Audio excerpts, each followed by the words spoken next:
What are you up to? আমি রেহান রাজার এই বইটা লেখা দ্য গ্রেট নিকোবর আইল্যান্ডস হাতে পেয়ে গেলাম, তাই বসে এটাই পড়ছি। বেশ সুন্দর বইটা, অনেক কিছু জানা যাচ্ছে কীভাবে আন্দামানের ব্যাপারে। সে একজন আইএএস অফিসার ছিলেন, এখানে বহুদিন পোস্টিং ছিল। তারই জীবনী, তারই এখানকার থাকা, তার সময়ের তার অভিজ্ঞতা, সেটার ব্যাপারে এখানে লেখা রয়েছে।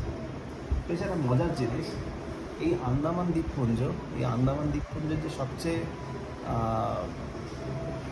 উত্তরের যেই অবস্থানটা, যেখান থেকে আন্দামান দ্বীপপুঞ্জ শুরু হচ্ছে, সেটা মাত্র 100 কিলোমিটার দূর মিয়ানমারের থেকে। আর একদম দক্ষিণে যেটা রয়েছে, যেটা গ্রেট নিকোবরের ইন্দিরা পয়েন্ট, যেটা ভারতের সবচেয়ে দক্ষিণ প্রান্ত, সেটা মাত্র 140 কিলোমিটার ইন্দোনেশিয়া থেকে।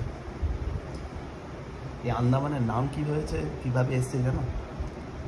বলা হয় মালয় শব্দ, মানে মালয়েশিয়া তো রামায়ণের তো অনেক রকম অনুবাদ আছে, মালয়তে আছে, থাই আছে, ইন্দোনেশিয়াতে আছে, জাভা দ্বীপে তার অন্যরকম অনুবাদ আছে।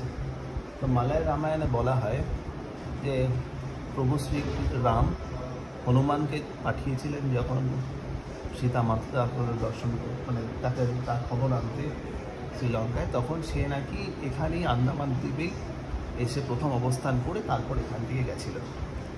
তো মালয় রামায়ণে হনুমানকে বলে হান্দুমান, আর বলা হচ্ছে তার থেকে নামটা হান্দুমান থেকে পরবর্তীকালে হয়েছে আন্দামান।